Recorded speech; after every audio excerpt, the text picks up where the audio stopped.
Hello, everyone, and welcome to Schmidtless Live. Yes, we're back again this Friday, the 19th, is it? Yep. Oh, that's right. That's my birthday tomorrow. So if you don't know who I am, I'm Kurt Schmidt. I'm the president at Foundry. We are a custom software and design organization. We build everything from custom websites to mobile applications, and I am here on this channel to talk to you about your career, the way that you want to grow in it, and where, what can we possibly do to help you get to the next level or even find a job. I mean, these days it's estimated there's 26 million people out of work. So it's my goal to really help try and find a way to elevate people. So if you have questions about where you want to go with your career, things that you want to do, your resume, how to interview, how to use LinkedIn, all those things, that's what we're going to be talking about a lot on this show for the next few weeks.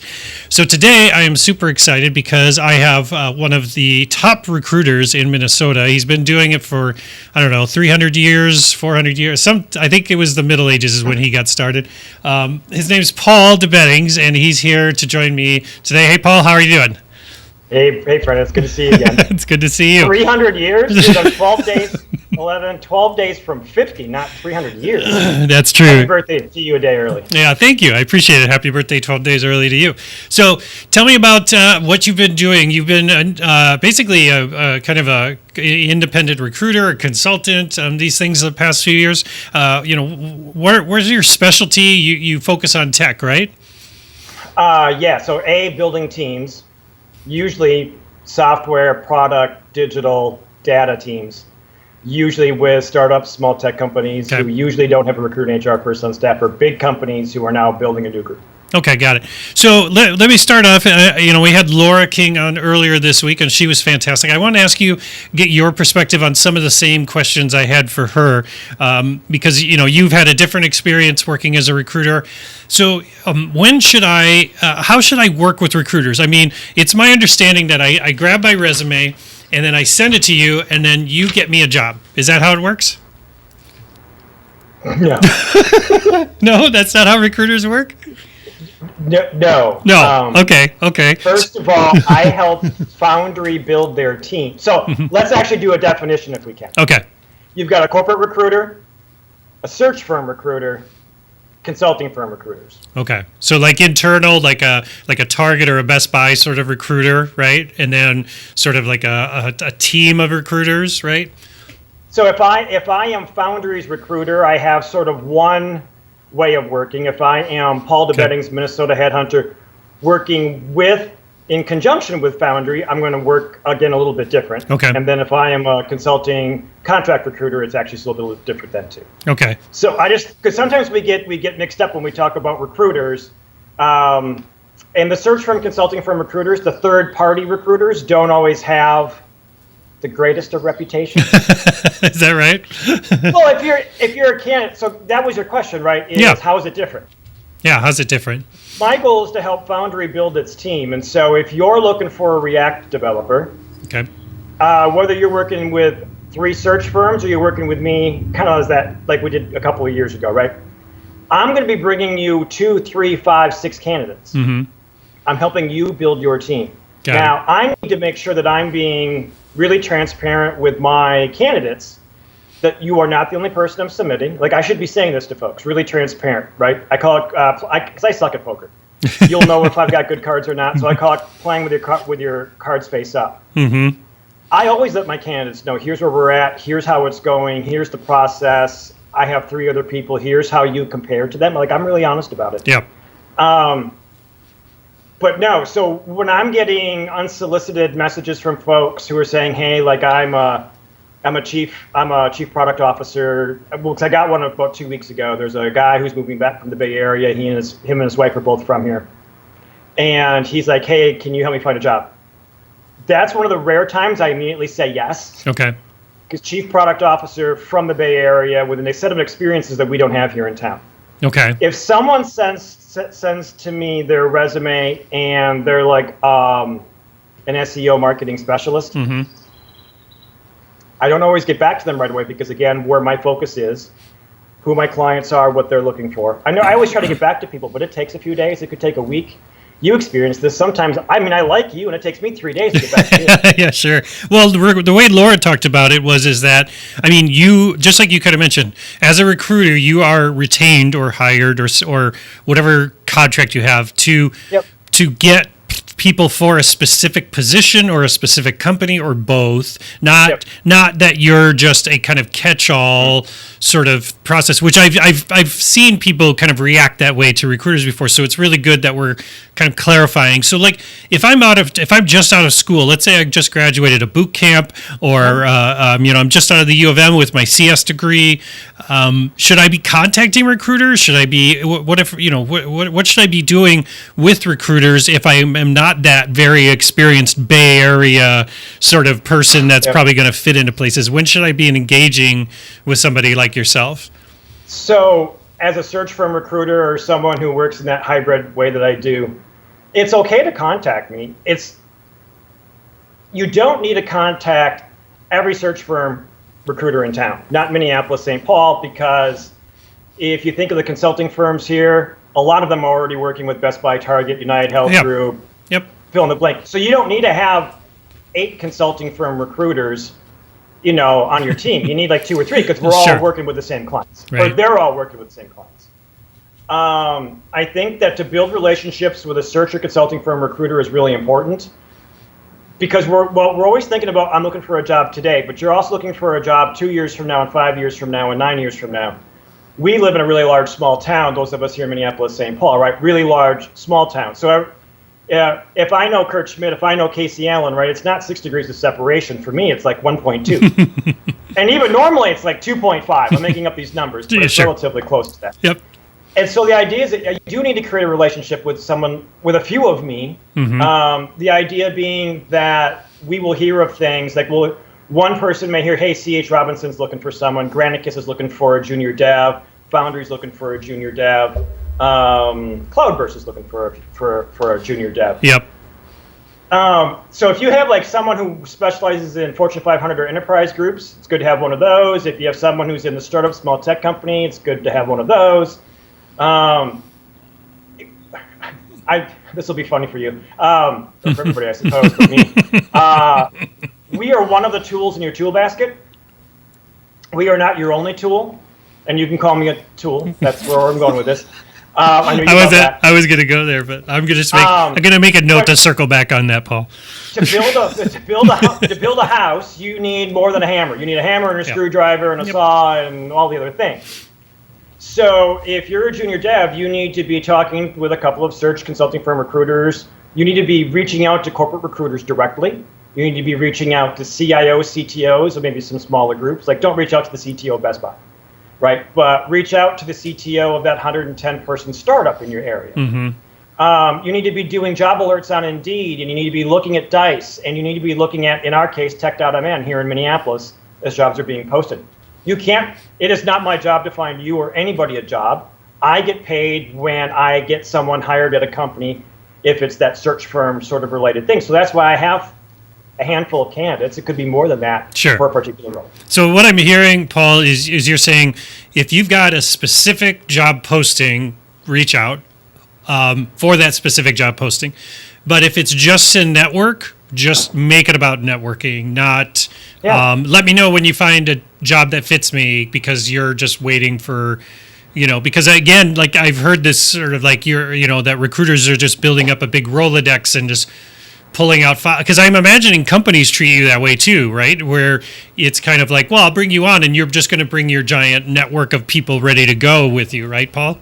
Because I can just literally go into the toolbox and pull out 4 hammers, and they will mysteriously start working for you in 17 days. Like, this is, you and I, and I always enjoy our conversations. It's, this is that anybody gets hired, this is like a miracle. Yeah. You really think about it, right? Yeah. Like, it's just like, in the dating world, right? That anybody actually found someone to spend the next 40 years with is insane. And the fact that anybody gets employed, right? Because XYZ company has a job opening and they're located in downtown Minneapolis and parking sucks. They're a great company, but does a candidate in South Bloomington, Forest Lake, Woodbury want to drive into downtown traffic? Does the salary match? Does the timing match? Right. So that's why I always talk about job search and dating are the same thing, because almost all of the instances are the same. Yeah. And so to me, it's just an accident that anybody gets hired. That's a little sarcasm. It's a Friday afternoon. But. No, it's fine. I think that's kind of what I want to get to. So let me ask you another follow-up question, Paul, because of the way the world is these days, right? So can I interrupt you? No, please, go ahead. What do you got? One quick thought.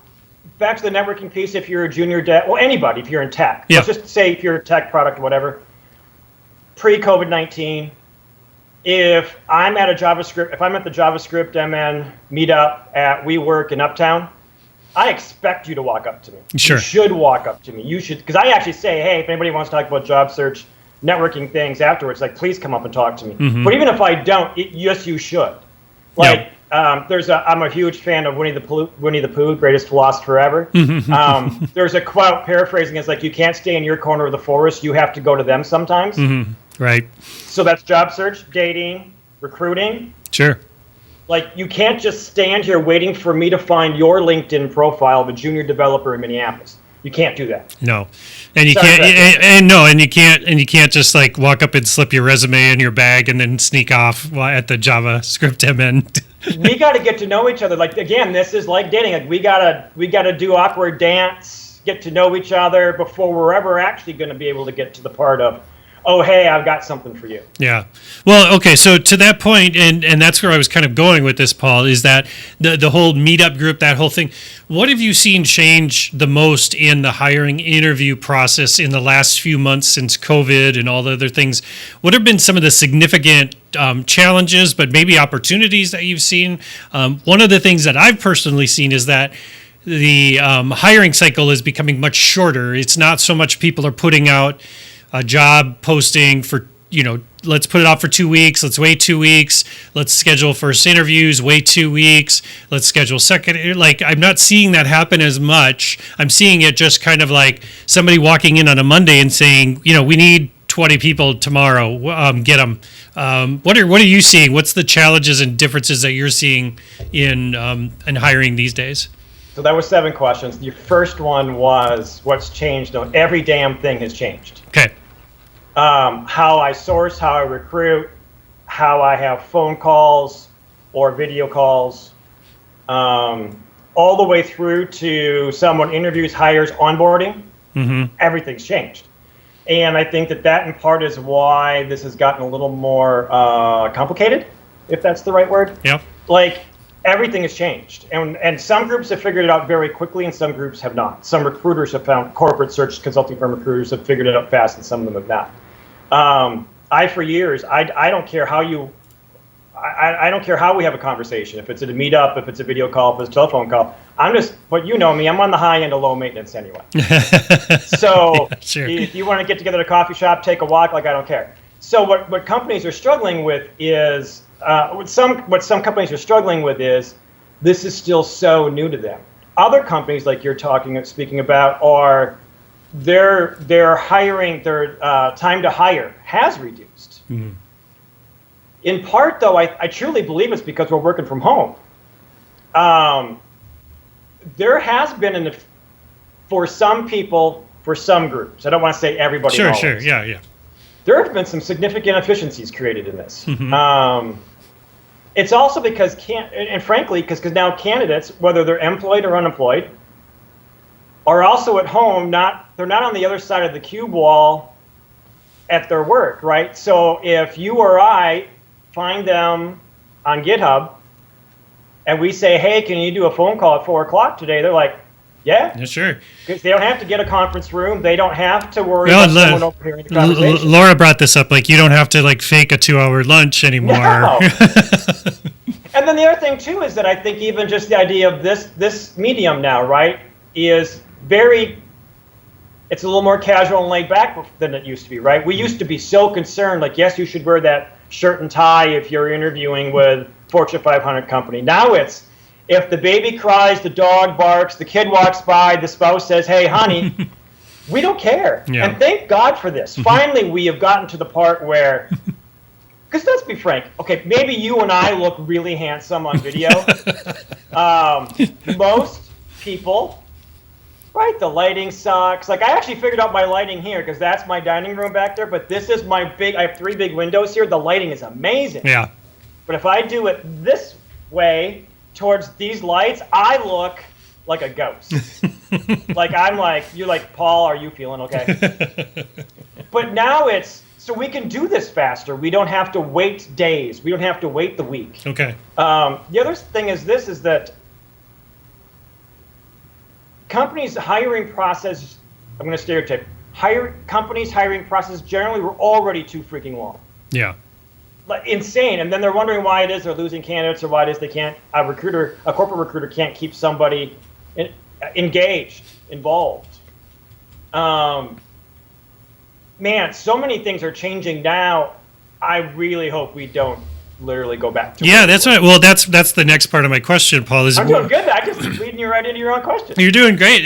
So where do you see it going? Do you see it maintaining the? I mean, I see some people saying it's over. Work from home is going to be the rule going forward. Going to the office is going to be a nice to have, and maybe people do it. These big companies are going to shut down their buildings and save all this money. What do you see happening? What's going to happen in Paul's perspective? Once again, I'm going to annoy a bunch of people who will listen to this later. I'm a centrist or a moderate on just about everything. And so there is this work for home or not, be in the office or not. It's going to go back to the way it was, or it's going to be completely brand new. No. Companies will act differently. We will act differently. You know that I lean introvert. I love being in downtown. I love being in uptown. I love being at my clients. And then I come home, crawl in the cave, and recharge. I can't get any more recharge than I already am, dude. I'm a freaking extrovert. Like, thank you for doing this with me today. I owe you for doing this today because you are the first human you may be, until my friends and their daughter come over to go fishing at 6 o'clock, you are the only human being I'm going to talk to for like 22 hours. So, will office spaces change? They might, right? Because if you were a startup, try this a different way. Ballpark, how many people are at this Foundry today? Can I ask? 22, 23. And you were already getting close to having your space filled. Yeah. So maybe, and you all were already a little laid back, sort of in the office, or not. Like, you were in the office more than not, but like you all weren't like keeping tabs of people. No. It's not a button seat sort of place. So now maybe, let's say 25 max is your space, but maybe now, because of when people come and go, and maybe some will share a desk space, maybe now you can have a space of 30, 32, and because some people will come and go, and you'll see people 3 to 4 days a week instead of 5 days a week. Like the large companies that you and I privately speak about all the time, like we've got companies that aren't coming back till after Labor Day. Fortune 500 companies not coming back till January 6th. Anyone who's saying they know what's going to happen next, BS. I also just think that also large companies have learned how to work from home. Yeah. Right. So pre-COVID-19, in the month of February, I had 2 sets of companies reaching out to me asking for advice. One was big companies saying, what do we need to be thinking about? Another one was the small tech companies going, well, what do we need to be thinking about? So large companies had policies and procedures in place, FMLA, PTO, blah, blah, blah, right? Small tech companies didn't. Most of them didn't. Except for the ones who just had like unlimited PTO, right? Sure. They, though, had machines for everybody, work from home, had VPN licenses. Some of the big companies, no.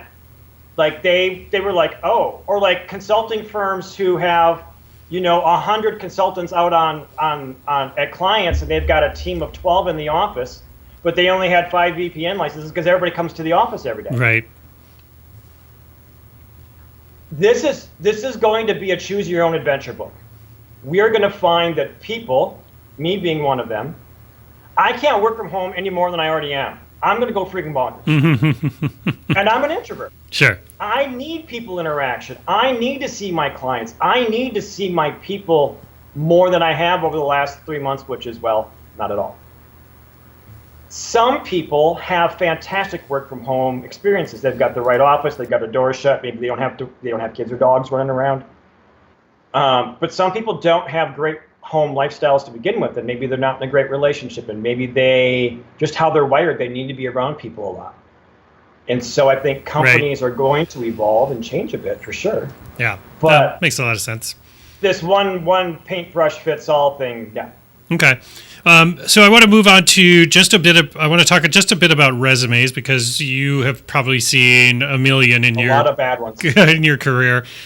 From now, if you were to tell me like the top 3 mistakes that you see in resumes just over the past few years, if you could just give me a quick hit list of things that you feel like are just common problems that people have with their resumes, I think the audience would really get some value from that. I'm going to come back to that. Can I give you things that piss me off that people give advice for? Yeah, let's do that. Instead? Let's do that. 1-page resume 2 or 2 pages or 3? Oh, that drives me crazy. There's somebody came up with this a long time ago, and it became this old wives' tale about like, well, you should cram everything into 1 page because nobody's going to look at that. And I don't know who came up with that. They say. Yeah, they say. Who the hell are they? And when do I get to be so cool to be a they? Well, today, Paul. Starting today, right? Starting today, yeah. Because the idea is that my answer to that question is your resume shouldn't be 1 line longer than it gets me to call you back. So if you're a recent or soon-to-be boot camp grad, and let's say you're 30-something, just as a hypothetical. Sure. You're going to have a 2-page resume, because you've already had 2 or 3 jobs previous to you being at the coding bootcamp, and that interaction, those roles you've had in sales or maybe marketing or operations or in a manufacturing world, you have skills that actually do make you also a better developer, because you've already learned how to work with people. You already have, I hope, empathy. You already have some things that developers that are 40 plus years old don't have. They're used to working in a team where these people have been solo for so long, or a principal architect, and they don't really talk to anybody anymore. Right, like maybe you've had a retail job in the past and you've worked with customers and things like that, right? I was going to say, I was just going to call it somebody by name, but so there's a recent person who's graduating from a boot camp, and they worked at a Starbucks and became like an assistant manager. Their coding skills are better than average for a boot camp grad. Sure. I want that freaking person on my team, because they understand personalities and people's weirdness and customers, and they can deal with stress, and they can deal with sick. I want that person on my team, but if you're only giving me a 1-page resume, I'm probably not going to know. Well, okay, let me stop you there for a second, Paul, because this is where I feel people get tripped up because of the ATSs, right? The applicant tracking services. People tend to lean towards, well, I got to load it up with keywords, Paul. See, what you just mentioned was Paul, or a human, has to look at this and put 2 and 2 together and equal that great candidate. But if I'm submitting my stuff to Indeed or these other things, how can I get that story across without overloading it with keywords, and then that story gets buried? So I think it's the part about just as job descriptions are, a resume is a marketing tool, and it should tell a story. And if you are solely relying on, I'm going to keep using you as an example if you don't mind. If you post, if I'm a developer and I see that Foundry has posted a need for a React developer with 2 to 3 years of experience, and maybe I'm at 1 year or 5 years, I'm still reaching out to you anyway. Right. And the idea is, I don't know if you have a more senior role coming later in the fall or the winter, and if I'm on the more junior side, but maybe I do fit your role for my background and experience. So I'm going to apply at however it is that Foundry accepts resumes. And then I'm also going to do a search for CEO or CTO or VP of engineering or whatnot. I'm contacting that person too. Okay. I am not going to rely on that applicant tracking system to be able to parse out my resume or the email, or you, because you might have 5 things going on and might be slightly distracted, because that's how this goes. Yeah. So what happens is pre-Great Recession, so I'm going back 15-ish years, when a very tight labor market, in the recruiter and HR world, posting jobs used to be known as post and pray. You would post a job and pray that the right person would find it. Yeah. And we're doing the same thing with our resumes, right? It's submit and pray. Yes, that's what I'm getting at. Yeah. Freaking stop doing that. Like, the recruiter HR world has done everything it can to supposedly try to make it easier for candidates and us to talk. And everything becomes an extra barrier between us having a relationship. Yeah. And so I'm going to send an email to, Kurt at Foundry Makes, right? FoundryMakes.com. Mm-hmm. Now I really outed you. No, it's totally fine. Email me. I don't care. I'll answer you. And the idea is that I'm going to reach out and say, hey, Kurt, my name is Paul DeBeddings. I'm a 18-month React developer. I graduated from fill-in-the-blank coding bootcamp. I'm here in town, and I saw your post on your career page or Indeed or Tech Data or wherever I found it. I did some research. Here's what I've learned. Bullet point, bullet point. Here's my background experience. Bullet point, bullet point, bullet point. Attached again as my resume. I'd love to have a conversation with you. Do you have some time the next week or so? Mm-hmm. You may or may not get back to me, but I'm at least going to take another swing at this versus just praying that the applicant tracking system did the right thing with the keywords and found me. Because yes, like LinkedIn, right? It was 2 episodes ago now. Was that Monday? Whatever. Yeah.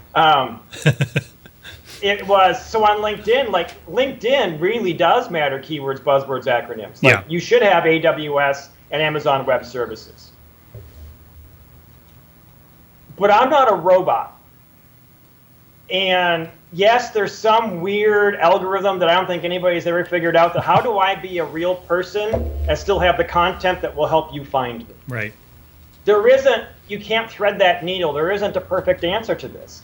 By the way, the second thing that always bothers me about the advice that they say, should you have an objective or a summary at the top of your resume? Yeah. Okay, here's the deal. On either one of these 2 points, and you've heard me say this once before to you. Yeah. Not about you, just in a conversation. Yeah. I want to get 5 of my recruiter HR friends around a table. I want to get 7 bottles of wine. I want to get them drinking. And I want to ask them 1-page resume or 2 or 3, right? Or I want to say objective or summary, or when should you follow up on submitting your resume? And I want to hit record on a video camera. Maybe we won't have their faces so that we can't. You'll blur them and change their voices. But you get 5 people talking and maybe a glass of wine or 2. Like, you're going to get soon 7 responses because 2 people are going to disagree with the thing that they said 3 minutes ago. Because there isn't a rule to this. Sure. And by the way, there are 2 sets of people who do the worst job search. Marketing people, recruiter and HR people. And there's some irony in that. Of course there is. Like, they do the worst job searches. Yeah. Like, they present themselves, like, for the love of all... I'm a little amped up today. No, I get it. I think you're totally right, because it's funny because the marketing people that are so highly skilled at marketing organizations and things like that, it's again, it's a common thing. It's hard to turn the mirror on yourself and market yourself, and so you do need to reach out and get help. But let me ask you this, Paul, because I know there's probably a few people that are listening to this right now or watching it that may be kind of depressed because they are doing the things that you're saying and they're not getting the responses. And that's a very lonely place to be, man. Like sending out your resume is not getting back. And then I do what Paul says. I reach out to the CTO and the head of product and I message them and I don't hear anything back. And I've done that like 3 or 4 times this week. And now I'm just sitting there with my 7 bottles of wine or whatever Paul mentioned. Like, what's your advice to those people? So I've got 2 thoughts. So I'm going to actually do this so I can remember them. So this one is, it sucks. It just does. Finding a job in a good economy isn't fun, usually for most people, unless they're really weird and they enjoy it. So finding one in a recession, in a pandemic, in a shutdown, like the magnitude of suck has increased. You also shouldn't just be sending 5 or 7 resumes out or applying to 5 or 7 jobs. It should be more than that. Like, if you just go to Indeed and you do software developer 55401, software developer in quotes to make the search better, you're going to come up with a list of 30-some companies who are hiring. Yeah. Now, they may not have the role for you. It might not be the right skill set, technology, whatever. Sure. this is hard, and like, let's just be honest about it, which gets me to this point. These last 4 months have sucked for me. Like, I appreciate you are a developer and you're trying to find a job in this economy. Now be a recruiter, a third-party recruiter in this economy. It's worse for me. And Sure. I don't want that to sound like a pity party, because it's not. What I'm trying to suggest is this. Just be okay that it's hard. Be okay that it sucks. Be okay that right now days are harder than they are easier. And that's just the way this goes. I do know that the more I do, the more active I am, the more involved I am, the more stuff I post on Twitter or LinkedIn, the more that comes back to me. Mm-hmm. I tend to do the opposite of what other people do. This I know about you, Paul. Yeah, for better or for worse, right? Like, but so behind these windows, right, is the lake. And what happens is that everybody fishes at the same freaking spot. Everybody goes to the same spot to fish because that's where the fish are, but there were lots of fish in lots of other places out there. Mm-hmm. And so we only tend to like apply for jobs when we see a job posting. But hypothetically, in some roles right now, and let's get out of tech for a moment. Yeah. If you're posting a marketing role in town right now, you're getting a lot of resumes from folks. So you may not post the job. And you're going to rely on your network and who do you know and the sort of the, people call it the hidden job market. It's not hidden. Not in the sense of like it's being kept away from you. I'm going to be reaching out, if I'm in marketing right now, I'm going to reach out to CMOs of employers of 200 people or less and say, hi, my name is Paul DeBeddings. I am a whatever flavor marketer I am. Mm-hmm. Are you now, or are you in the next 90 days going to be looking for somebody like me? It's not going to be that vague or that casual. Sure. But just in my head as it's coming out. Another thing I'm going to do is I'm going to be saying to people, yeah, like in my email, or maybe it's the whatever my communication is. While looking for a full-time role, I'm also open to considering project and contract work too. Okay. Because I know that generally speaking in recessions, and we'll call this one even though it's unlike all the other ones, right? Companies are going to be slow to hire because they're not sure if the economy is really coming back. But they do have work that needs to be done. And it may not be 40 hours a week. But they also can't not do anything. Sorry. Like the world doesn't actually completely go to a halt. Right. There is still There's work being done, right? So maybe I need to find 2 or 3 15-hour-a-week projects. Mm-hmm. And to say, like, if I'm in accounting finance, I'm going to reach out to a lot of companies and say, hey, what do you need done for 10 to 20 hours a week? Well, and to your point, I mean, you could also even pitch work too, right? Like, hey, I looked at your site, I looked at some of the things you're doing. I could offer you these services and a contract thing for the next 90 days, and it would be super cheap, and you build a relationship with that person. Maybe they don't bite, but maybe they love your sort of tenacity or your interest in their organization, right? And it's also not just for now. We always think of we're looking for a job today, and I mentioned that a while ago. Yeah. You're looking for a job today, but also 2 years from now and building a network, because here's what happens. In the Great Recession, I did my Be Your Own Headhunter sessions that I'm bringing back now starting this week.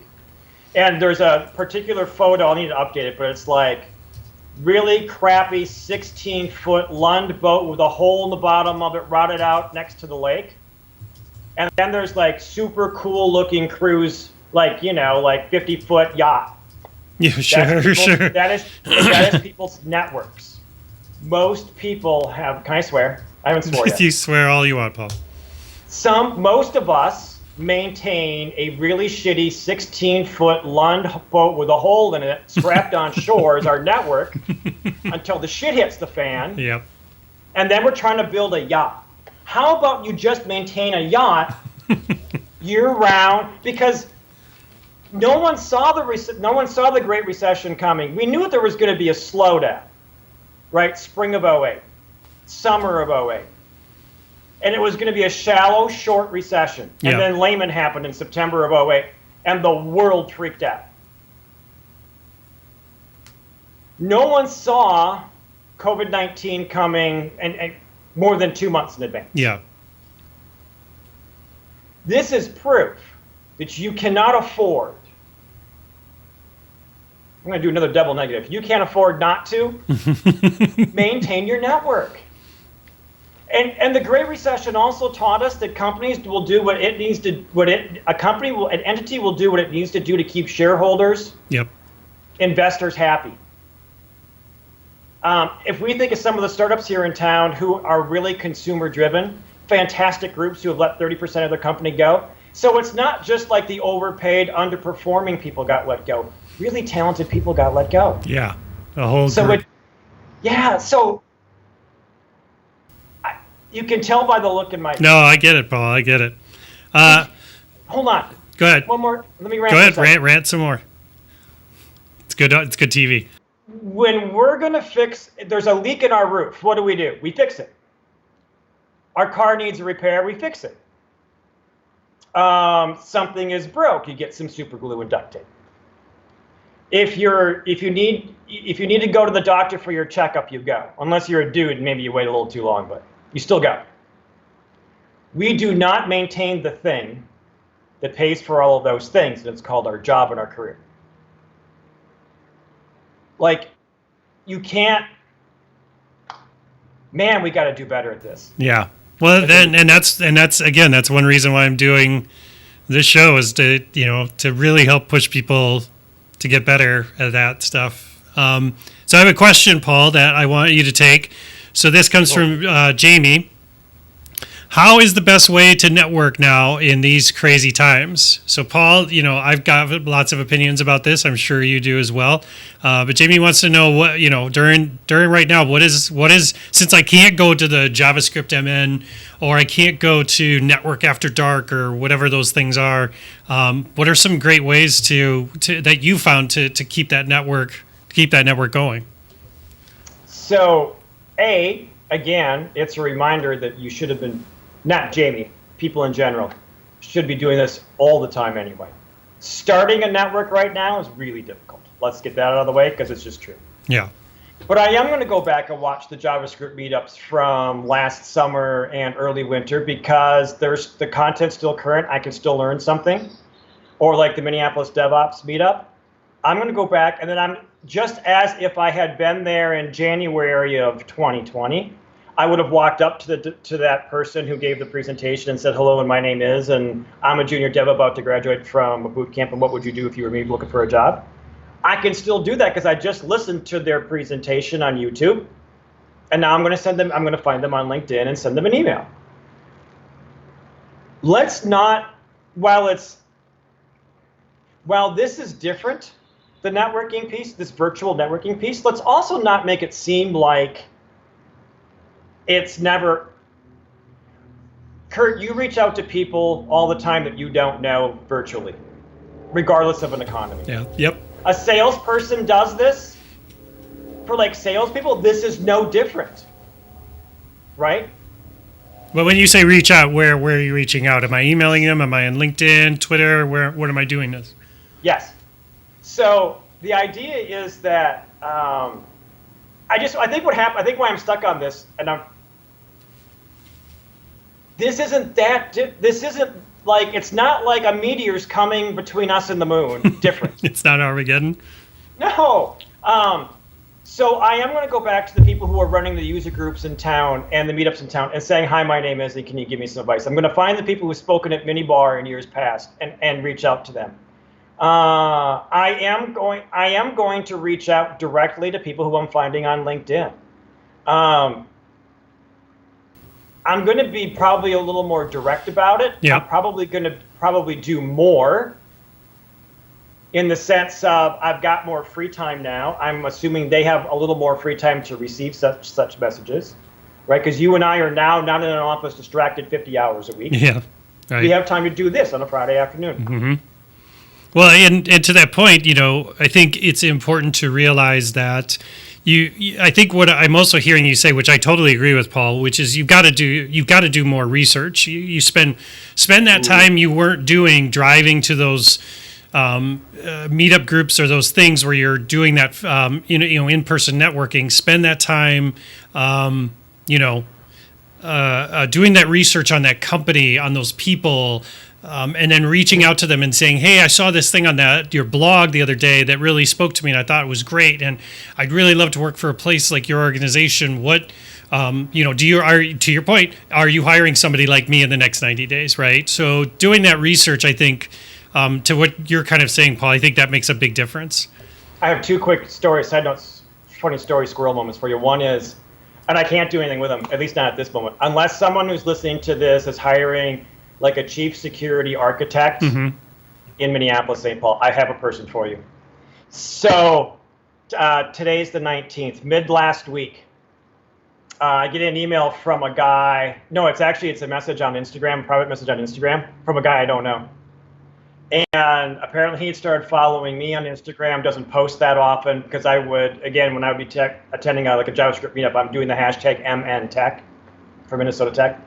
And he sends me a message and he says, hey, like I saw you caught that sweet fish the other day, but any chance are you fishing for a chief security architect? Well, hell yeah, I got back to him right away. I gave him an idea. I gave him some companies to talk to. I gave him 3 corporate recruiters in town. Like, I just want to help this person land a job. But he's like, but any chance are you fishing for me? Is pretty cool and interesting. The other one is this. 2 nights ago, my dear friends down in Texas, I'm an honorary uncle to their daughters. Lily, 16 years old, was interviewing at Starbucks yesterday in Fort Worth, Texas. And so it's the night before, and she's like, Uncle Paul, like, what should I know and what should I do? She's already researched. She's already looked up the store manager on LinkedIn. She's 16. I didn't have a whole lot of advice to give her because she'd already done all of the things, like research more about Starbucks, look at the foundation, like. She already had questions that she was going to ask, like what's the mood of the team? What's the morale of the staff? She's 16. That's great. I say that with empathy. And by the way, she sent me a text around 12 o'clock today. She got the job. Nice. Congratulations. So she interviewed yesterday, and then she went to the DMV to get a permit, the driver's permit. So as of today, she's employed, and she can legally drive a car with an adult in it. Freaks the out of me. That's awesome.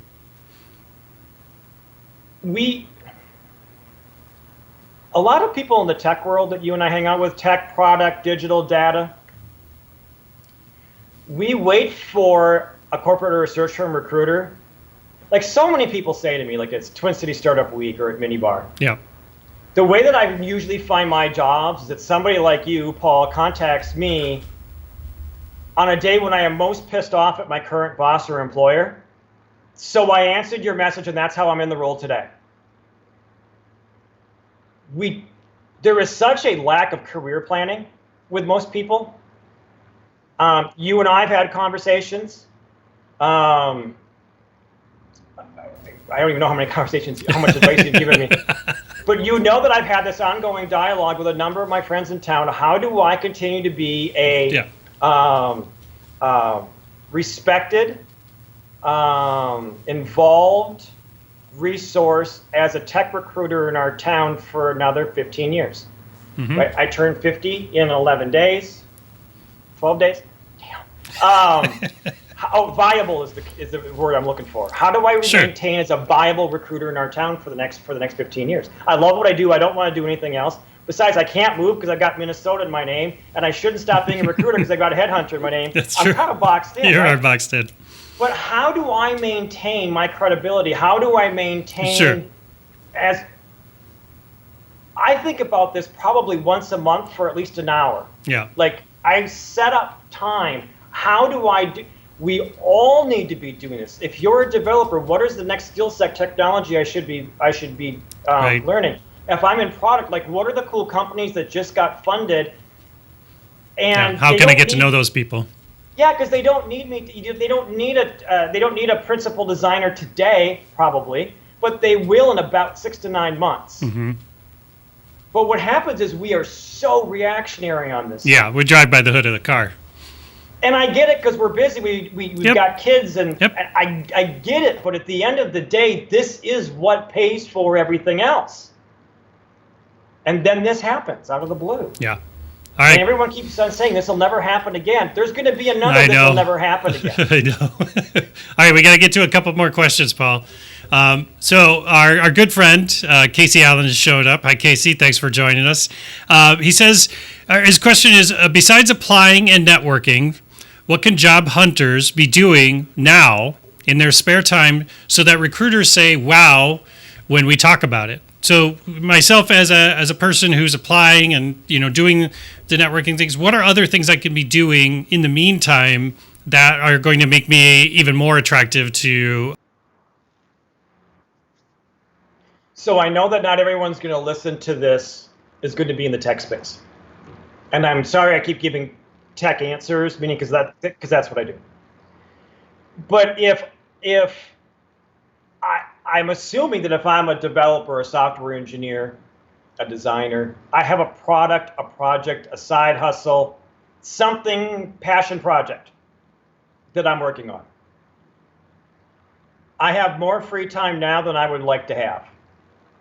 So I should keep working on it, and I should keep GitHub up to date, my portfolio up to date, my website up to date, and showing here's the things that I've been working on over the last 30 or 60 days. I'm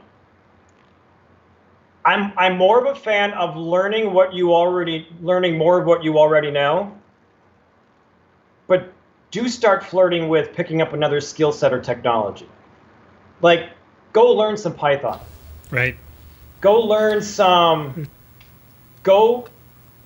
start becoming more aware of big data. Become a better, if you're a back-end developer, like even just learn how to make something look pretty. Yeah. Or, well, to that point, if you're seeing those job descriptions and you're not necessarily matching with them identically, maybe for that maybe you're a developer and you're looking to move to that senior role and you see that they have generally they have more experience in this technology or these things. Those are great things to go out and build a side project around. That's actually a way better answer than mine. I would look at the job descriptions. Yeah. Of the roles that I either want now. Yeah. Well, that's obvious. Like the ones I want a year from now. What are those roles I want a year from now, and what are they asking for those roles?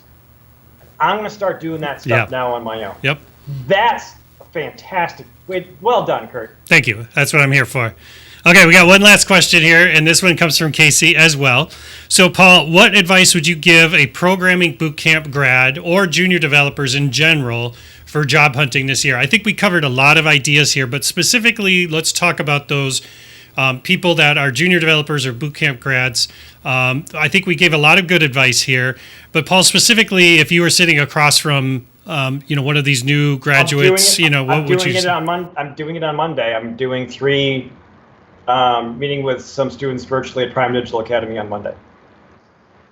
I'm going to give a piece of advice to them as I did the last group 6 weeks or so ago that I don't want to give. Find a job. I want you to get a job as a software developer. Levi says learn Docker. Well, Levi's coming from the DevOps space, and yes. I want you to be a software developer. I want you to get I want you to get a junior dev job. I also want you to get paid. And that may mean that you need to take a QA job. And it may need to take a tech support role. And you may need to take a customer support role right now in a tech or startup.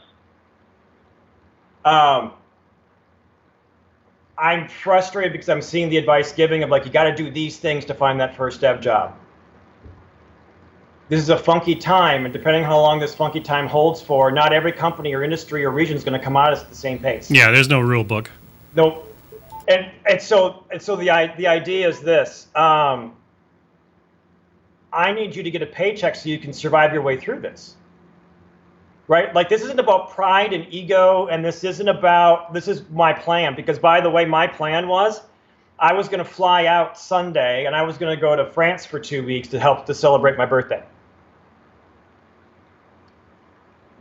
My plan didn't work. What I wanted to do for my 50th birthday, because I'm not big about my birthday, but this year I kind of wanted to go do something cool. this is about surviving. Hopefully more than just that, though. But like, I don't want a junior dev to hold up for a junior dev role until October, if it takes that long for some people. Yeah. Because their rent, their mortgage, their student loans, their credit card payment. No. So I don't want to give that advice, but I think someone has to say, get a job. Yeah. Pay the bills. Stay Take a busy. second or third hourly job while you're doing your job search. So at least, it's just that I don't see a lot of people giving like the real advice. Yeah. No, it's important. You got to stay busy. You still, like I've talked to other people, like in the marketing side, like volunteering, even like adding volunteering your marketing skills to some of these places that need it a lot right now. I mean, there's some great opportunities in lifting up, underprivileged communities and things like that you can put your skill set to. Now, if you seek those places out, you don't have to necessarily have that gap in your resume while you're waiting to start at SPS Commerce, So find the nonprofit in your community that needs their website either built or redone, or the newsletter, or like there are opportunities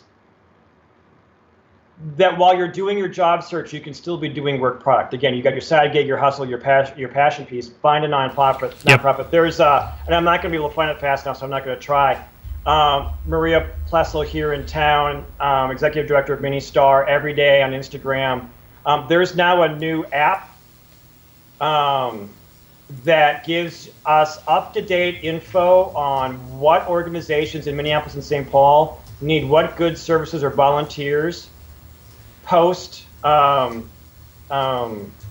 George Floyd being killed, where like this Trinity Church over off of Lake Street needs these items delivered or dropped off today, or they need these kinds of volunteers. So it's an open source project, and there's like a lot of developers and data and DevOps people in town who are volunteering on this thing. Go volunteer on that. You want a networking opportunity? Yep. Like there's one. Yeah. And this has to be going on in lots of cities besides ours, where civic engagement and yep. For the, like this I sound so negative, Kurt. I'm so sorry. No, you're doing great, Paul. If you've got free time and you're pissed off and you're annoyed, go help somebody. Yep. And I don't care if that's with your keyboard, if it's with a broom, if it's with your brain. Give somebody some advice and some time. Go deliver some meals to some people too. Yep. Like, damn, the needs are large right now in our communities. Yeah. Levi here says, get a job, then get a job you like. The second leap is so much easier when you have a leg up. Absolutely. And so, and what happens, by the way, for junior devs is, I hope that none of my close corporate recruiter friends are listening. I'm joking. Not today. If like there is a thing right now, another tangent, I'm so sorry.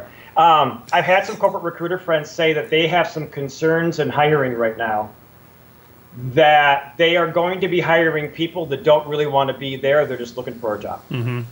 And they're really cautious, and they're really trying to figure out, like, at least when it was 6 months ago, and they were on the sort of, we'll call it the short end of it, right? Yep. Where they didn't, but at least if they knew people wanted to work there.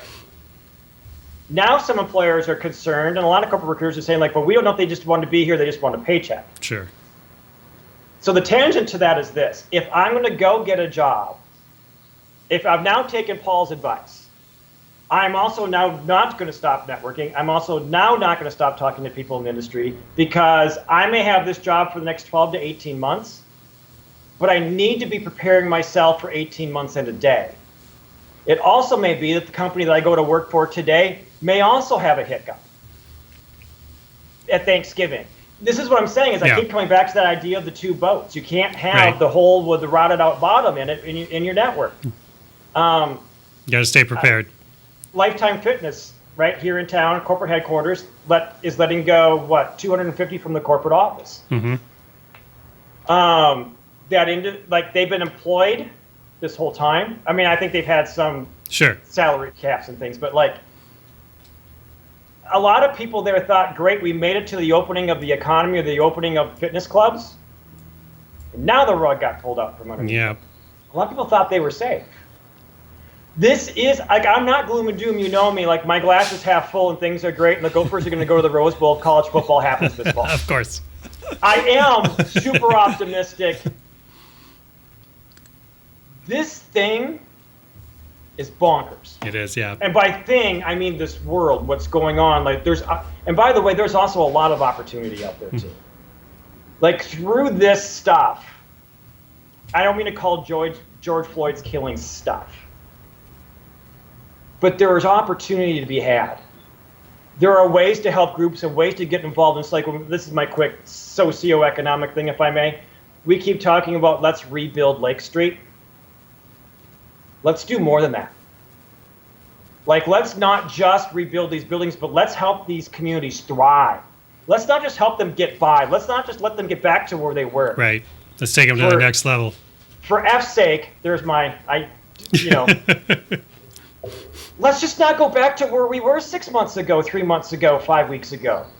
Like, let's actually go do stuff now that we've been talking about doing. And by the way, the little hair in the back of my neck is standing up right now, and hypocrites going off in the back of my brain, because there are a couple of things that you're fully aware of that I've been wanting to do for a long time and I haven't done. But I wrote a blog post at the end of March. If this is our 9/11, our World War II greatest generation moment or whatnot, what will you have done during this time? Right. Like, really stop.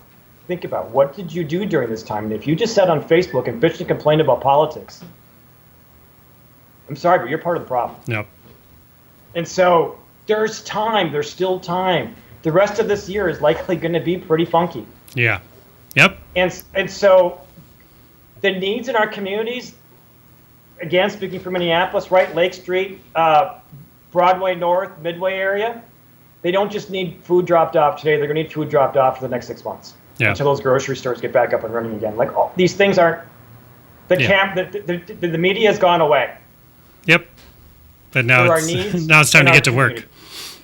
And there are ways for us to volunteer as CMOs and CFOs and developers and designers, and for Casey Allen, for Levi to get involved. Like, let's go. Yeah. Well, Paul, I got to cut it short, even though you and I could talk for hours. Why? Because I'm just getting warmed up after an hour? I could just leave the camera on you. You could just keep going if you want. Probably should. No, I want to thank you, Paul, for joining me. I always enjoy our conversations. If I want to reach out to Paul and just have a further conversation with him about job recruiting, like where's a good place to find you? Where's a good place to connect with you? So if you just do Paul at MN for Minnesota, mnheadhunter.com, same for the website. Starting next week, I'm doing my Be Your Own Headhunter webinars again. I'm just teaching people, here's how I would go do a job search. It's pretty aggressive. It's a bit forward. You're always active on LinkedIn. Yeah, LinkedIn, like, just do a search for Minnesota Headhunter. You'll if you find me on Instagram, you'll probably see me fishing with with my niece tonight. Nice. Happy birthday to you, kid. Thanks. I appreciate it. Yeah, it's a big one. So, what are you gonna do? I'm glad you're beating me to it. I am, but I'm catching up, or you're catching up real fast. Okay, so before I end, we've been talking about job hunting. I want to mention that we are hiring at Foundry. So we're looking for a project manager. We're looking for developers. We're always looking to talk to designers. So you can check that out at foundrymakes.com/careers. Again, I'm Kurt Schmidt. Thank you for joining me so much. Thank you to Paul for, thank you. And I appreciate it. Be here again next week. We're going to be doing some more talk about resumes. We're going to be doing more talk about